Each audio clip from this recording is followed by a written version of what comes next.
अस्सलामुअलैकुम। उम्मीद करता हूँ कि दोस्तों आप सब खैरियत से होंगे।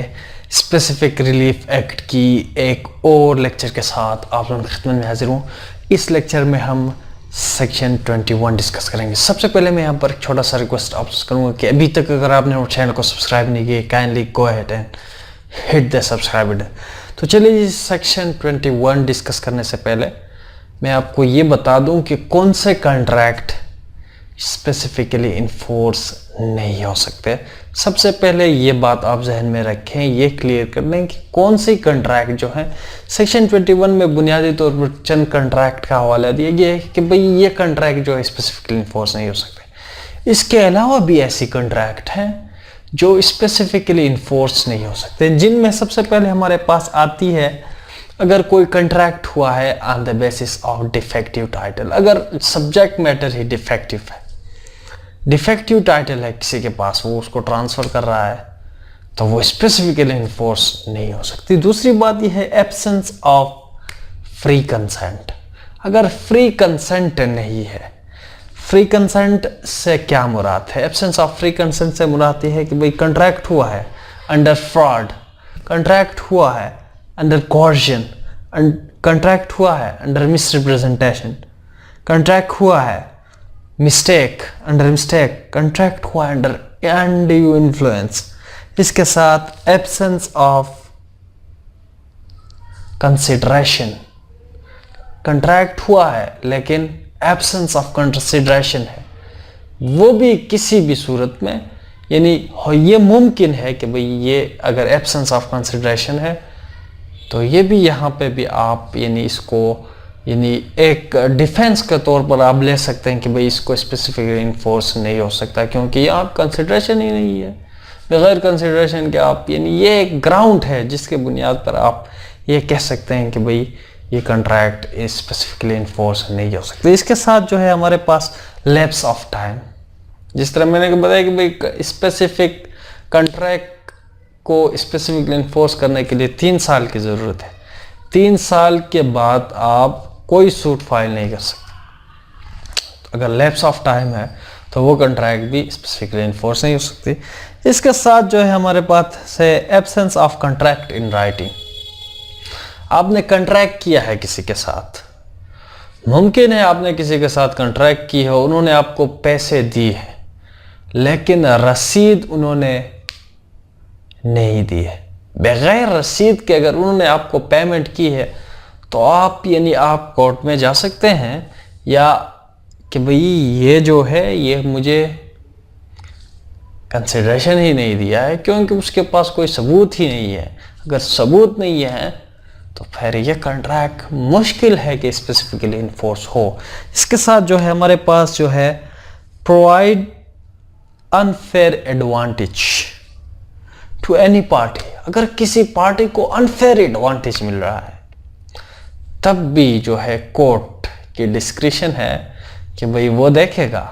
देखो मैंने हम लोगों को बताया था कि भाई ये जो है ये कॉन्ट्रैक्ट की स्पेसिफिकली इन्फोर्समेंट की जो रेमेडी है ये डिस्क्रिशनरी है, कोर्ट की सवाबदीद है। ये इन चीज़ों को देखेगा कि भाई क्या mistake, fraud, under influence, absence of consideration. इसके साथ जो है हम अगर किसी को अनफेयर एडवांटेज मिल रही है, अगर कॉन्ट्रैक्ट कोई क्लेम कर रहा है लेकिन इन राइटिंग नहीं है, वाज़ेह नहीं है, अनसर्टेन है, इन सब चीज़ों को कोर्ट देखेगा। इसके बाद जो है हम आते हैं, यानी जहन में रखें कि ये डिस्क्रिशनरी रेमेडी है।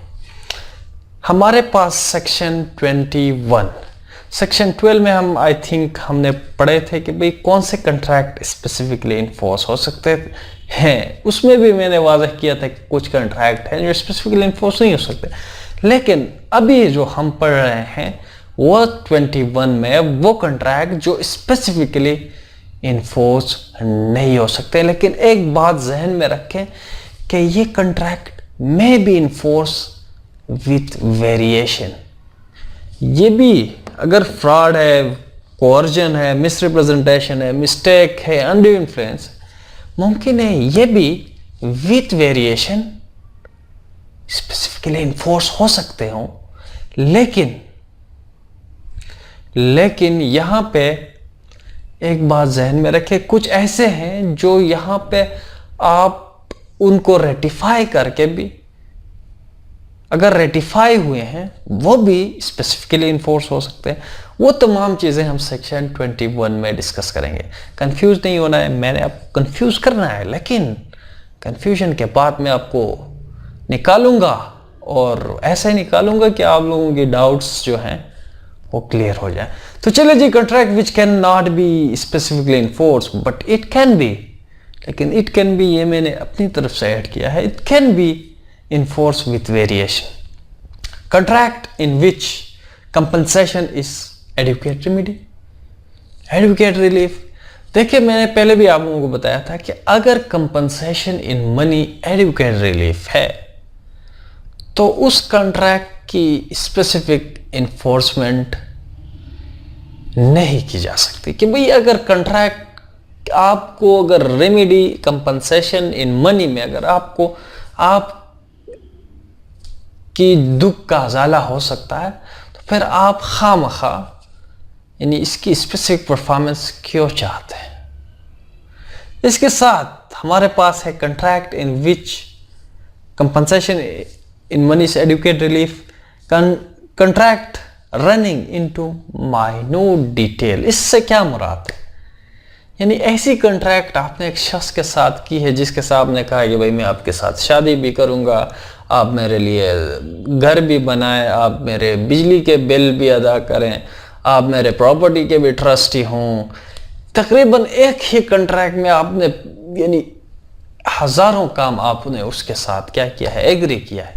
तो इसका मतलब ये है कि भाई यहाँ पे उस कॉन्ट्रैक्ट की नेचर ऐसी है कि एक पर्सन के बस की बात नहीं है कि भाई वो आपकी बीवी भी रहे, आपके यानी वो तमाम काम करे जो आप, यानी ये मुमकिन ही नहीं है। अगर इतने सारे डिटेल हैं जिसमें आप घर बनाने के लिए भी कह रहे हैं, घर के काम करने के लिए भी कह रहे हैं, मैरिटल ऑब्लिगेशन के लिए भी, इतने सारे काम को अगर आपने एक ही कॉन्ट्रैक्ट में बंद किया है तो ये स्पेसिफिकली इन्फोर्स नहीं हो सकते। इसके साथ जो है हमारे पास ये क्या है भाई, मैंने क्या लिखा है, डिपेंडेंट अपॉन पर्सनल क्वालिफिकेशन। अगर कोई कॉन्ट्रैक्ट की नेचर ऐसी है जो पर्सनल क्वालिफिकेशन मांगता है, लेकिन वो पर्सनल क्वालिफिकेशन अभी मुमकिन ही नहीं है कि भाई वो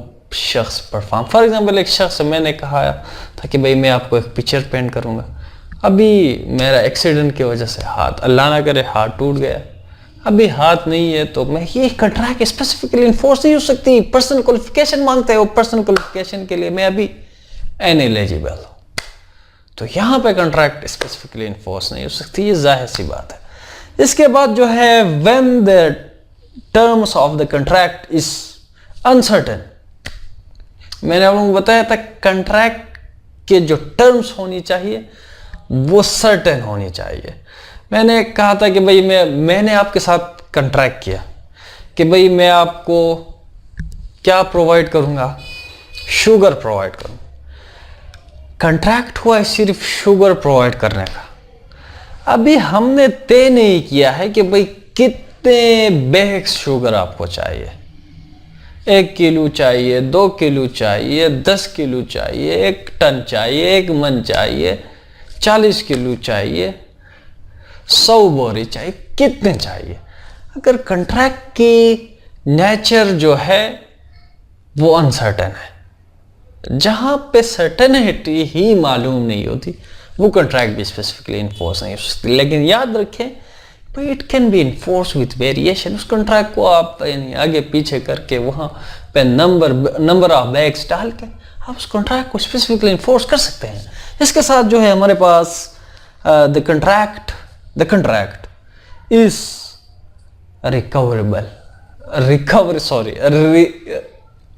revocable. The contract which is revocable, अगर कोई कॉन्ट्रैक्ट है विच इज रिवोकेबल, भाई मैंने आपके साथ कॉन्ट्रैक्ट किया है या हम एक कॉन्ट्रैक्ट किए हैं कि भाई एक फर्म में मैं पार्टनर हूं, मैं और आप, अभी कॉन्ट्रैक्ट है और फर्म में मैं पार्टनर हूं आपके साथ, अभी मैं पार्टनरशिप एट विल है, एक पर्टिकुलर पार्टनरशिप होती है, यानी पार्टनरशिप एट विल होती है। पार्टनरशिप एट विल है, वहां पे मैं किसी भी वक्त अपने आप को वहां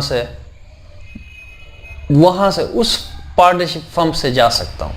अभी ये अगर पार्टनरशिप इन विल है, यहां पे ये रिवोकेबल है, मैं किसी भी वक्त वहां से चला जा सकता हूं। या कोई भी मैंने कॉन्ट्रैक्ट किया है आपके साथ और मैंने ये क्लास डाली है कि भाई मैं जब चाहूं इसको रिवोक कर सकता हूं। मैंने गिफ्ट दिया है आपको और मैंने ये क्लास डाला है, उसमें एक यानी कंडीशन डाला है कि भाई मैं जब चाहूं इसको रिवोक करूं। अभी ये कॉन्ट्रैक्ट स्पेसिफिकली इन्फोर्स नहीं हो सकती, सिंपल सी बात है, लेकिन with variation it can B specifically enforce. अगर मैंने वो कंडीशन हटा दिया, अगर यानी पार्टनरशिप एट विल है, मैंने फौरन इसको चेंज कर दिया है पार्टनरशिप यानी पर्टिकुलर पार्टनरशिप, तो फिर ये जो है स्पेसिफिकली इन्फोर्स होगी। इसके साथ जो है हमारे पास contract made by trustee in excess of its power या in breach of its power. अगर कोई ट्रस्टी है जिसके पास एक महदूद पावर्स, लेकिन वो क्या करता है, एक्सेस करता है, अपने पावर से एक्सेस करता है, तजावुज करता है, अब्यूज करता है अपनी अथॉरिटी को और किसी के साथ एग्रीमेंट करता है, तो वो कॉन्ट्रैक्ट भी स्पेसिफिकली इन्फोर्स नहीं हो सकती, क्योंकि उसके पास एक महदूद पावर्स होते हैं और वो उन पावर्स के अंदर रहकर काम करना होता है। अगर वो उससे हट जाए तो फिर जो भी कॉन्ट्रैक्ट करेगा उसके लिए वो पर्सनली लायबल होगा, ना कि वो सब्जेक्ट मैटर जो उसके पास है वो उसके लिए लायबल हो। या अगर कोई एजेंट है जिसके पास पावर ऑफ अटर्नी नहीं है किसी खास काम को करने से रिलेटेड, लेकिन वो in excess of his power जो है on behalf of his principal कोई एक ऐसा एग्रीमेंट करता है जिसके पास इख्तियार ही नहीं है वो करने का, तो उस काम के लिए जो एक्सेस ऑफ इट्स पावर ने कोई काम किया है उसके लिए उसकी जो मास्टर है या प्रिंसिपल है वो लायबल नहीं होगा, बल्कि क्योंकि उन्हें इन एक्सेस ऑफ इट्स पावर उन्होंने कोई काम किया है, इसलिए वो पर्सनली लायबल होगा। तो यहाँ पे कह रहा है कि अगर कोई ऐसी कॉन्ट्रैक्ट किया है जिस पे किसी ट्रस्टी ने अपने जो ऑथर ऑफ द ट्रस्ट है उसको लायबल कर रहा है या बेनिफिशियरी को लायबल कर रहा है, तो वो स्पेसिफिकली इन्फोर्स नहीं हो सकती। इसके साथ जो है हमारे पास देखो एक बात जहन में रखिए, अगर रेटिफाई किया है, अगर बेनिफिशियरी ने उसको रेटिफाई किया है, ऑथर ऑफ द ट्रस्ट ने अगर उसको रेटिफाई किया है उस एक्सेस ऑफ पावर को, तो वो स्पेसिफिकली इन्फोर्स हो सकती है। और इसी के साथ जो है contract made by promoter in excess of their power but it can be ratified।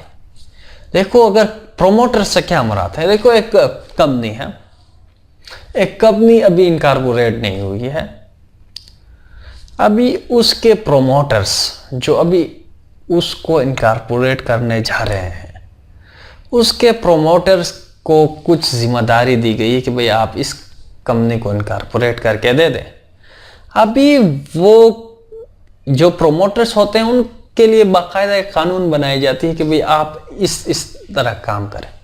अभी अगर ये promoter in excess of their power अगर कोई ऐसी काम करते हैं, कोई ऐसी कॉन्ट्रैक्ट करते हैं किसी के साथ जिनको वो कंपनी की जो बुनियादी एक्ट होती है, जो कानून होता है, जिसके बुनियाद पर वो वजूद में आना होता है, वो ही उनको ऑथराइज नहीं करता, लेकिन एक्सेस ऑफ देयर पावर, तो उनके लिए ये उस कंपनी को बाइंड नहीं कर सकते। और ये कंपनी के खिलाफ अगर उन प्रोमोटर ने किसी के साथ कॉन्ट्रैक्ट किया है इस कंपनी के बिहाफ पर, तो वो कॉन्ट्रैक्ट इस कंपनी के खिलाफ स्पेसिफिकली इन्फोर्स नहीं हो सकती। हाँ, अगर ये कंपनी ने इस कंपनी ने उस कॉन्ट्रैक्ट को, उस प्रोमोटर की एक्सेस ऑफ पावर को रेटिफाई की हो,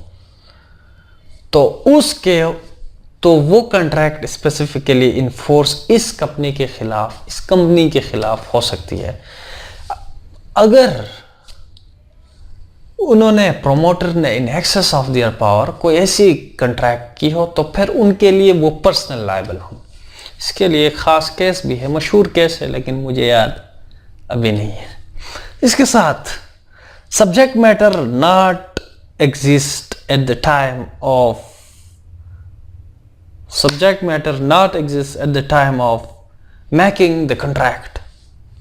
देखो, कॉन्ट्रैक्ट कर रहे हैं ए और बी, उनको पता ही नहीं है कि भाई जिस बुनियाद पर, जिस चीज़ के लिए, जो सब्जेक्ट मैटर पर वो कॉन्ट्रैक्ट कर रहे हैं, एग्री हो रहे हैं, वो चीज़ ही एग्जिस्ट नहीं कर रहा। लेकिन यहाँ पे किसी की गलती नहीं है, दोनों अंडर मिस्टेक ऑफ फैक्ट है, और चीज़ एग्जिस्ट नहीं है और ये कॉन्ट्रैक्ट कर रहे हैं, तो ये कॉन्ट्रैक्ट स्पेसिफिकली इन्फोर्स नहीं हो सकती, जाहिर सी बात। इसके बाद जो है हमारे पास कॉन्ट्रैक्ट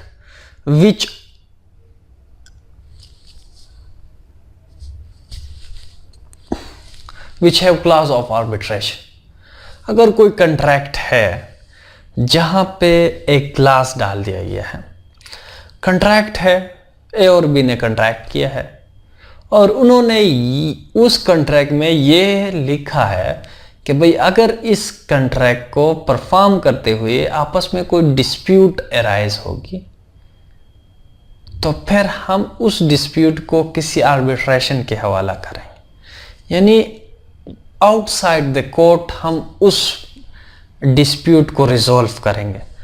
तो ये कॉन्ट्रैक्ट स्पेसिफिकली इन्फोर्स उस वक्त तक नहीं होगी जब तक ये लोग आर्बिट्रेशन को नहीं जाएंगे, यानी आर्बिट्रेशन के सामने नहीं जाएंगे।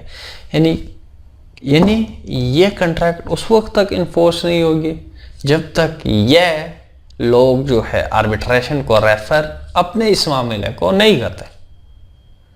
यानी अगर आप लोगों ने एग्रीमेंट किए तो फिर आर्बिट्रेशन जाए, कोर्ट में बाद में आए। अगर आर्बिट्रेशन में ये मामला सॉल्व नहीं होता या आर्बिट्रेटर रेफर करते हैं कि भाई ये टेक्निकल है, ये मामला ये हमसे हल नहीं होता, आप इसको कोर्ट लेके जाएं, या उनमें से आर्बिट्रेशन ने कोई फैसला दी है और कोई पार्टी उससे इत्तेफाक नहीं करता, वो कहता है कि भाई यहाँ पे ज़्यादती हुई है और कोर्ट लेके जाते हैं, तो फिर उस वक्त ठीक है। तो उम्मीद करता हूँ दोस्तों आज का जो लेक्चर है आप लोगों को पसंद आएगा। लाइक